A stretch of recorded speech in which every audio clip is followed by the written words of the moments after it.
convincing a person with autism, an extremely low IQ, who already even reached out to somebody else, according to court documents, with text messages and say, hey, I don't think this is right.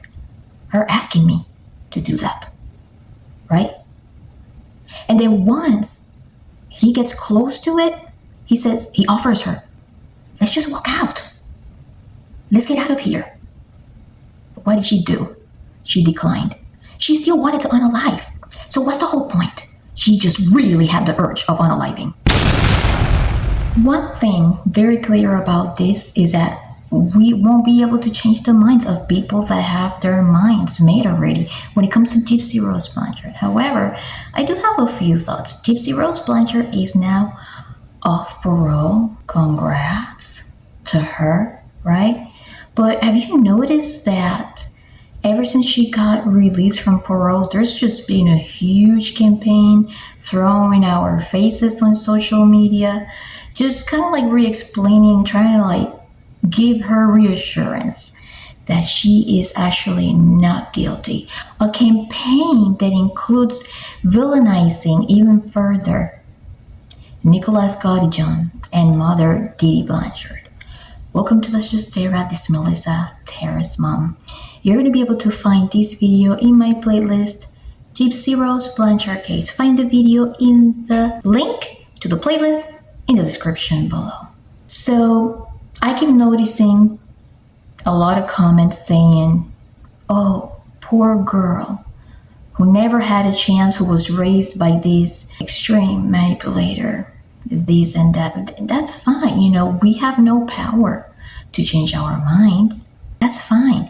We don't have the power to change our minds, but we will always have a platform in which we will express our opinion.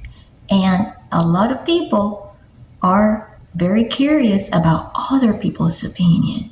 See, there are still people out there that do not understand the difference between malingering and Munchausen by proxy. When it comes to GYPSY Rose Blanchard, her mother was no innocent. She was scamming. But she was scamming under a reason that, in most eyes, of course, is not okay. She was taking advantage of the system. That way, she could provide to GYPSY all the luxuries that she had, the free house, the food, and all the things that she wasn't getting because I believe, this is alleged, her dad was not up to date when it comes to child support and all that stuff, right? So let's go back to when GYPSY Rose Blanchard was growing up, getting a little bit older, claiming that she didn't know, she claims now that she doesn't know. She didn't know her real age, but pictures online do prove that there were candles that demonstrated what her age was, right? However, let's just think about it this way. There was a point in time where GYPSY Rose Blanchard had all the devices available that she could use to communicate and tell anybody out there that she believed that she needed help. But some people are like, oh no, she was manipulated. She was conditioned. Was she conditioned? My question to you is, was she conditioned to send inappropriate pictures to her father? Was she conditioned to assist to conventions? Was she conditioned to begin promiscuous relationships? Please remember that this video is only for entertainment purposes. Only what you hear here may be just alleged. My assumptions, speculations, opinions could be made up stories. You decide, you do your research. But this is just my opinion. I'm just reacting to what I already see out there.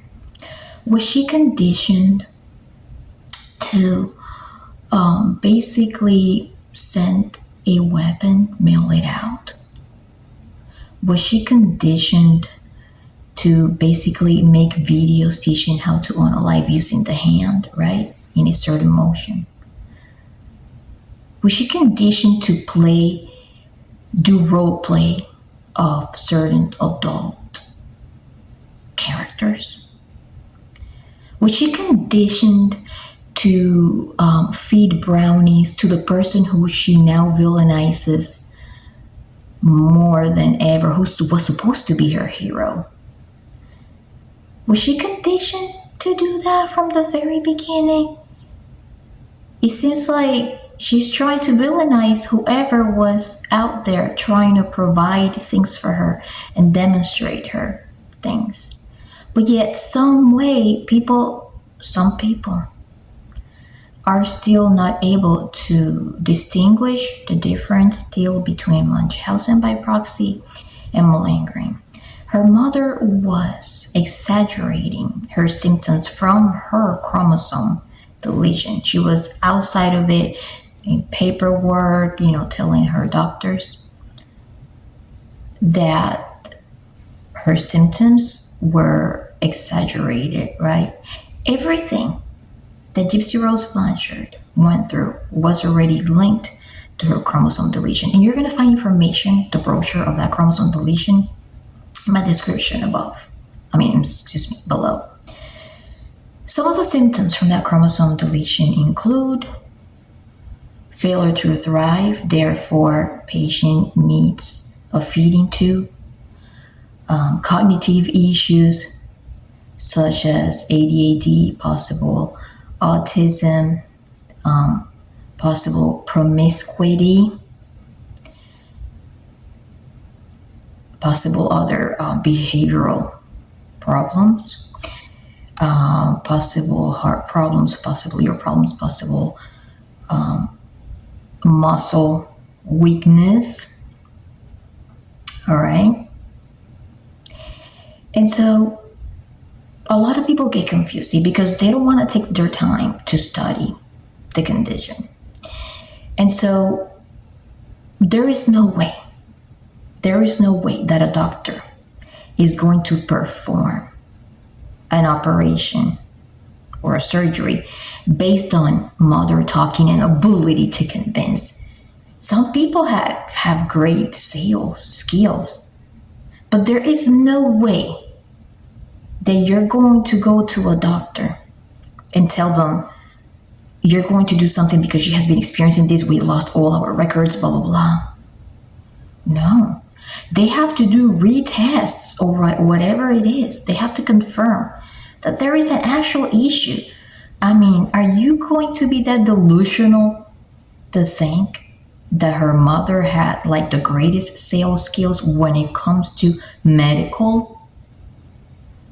And just to convince all of these doctors? No. She had a chromosome deletion.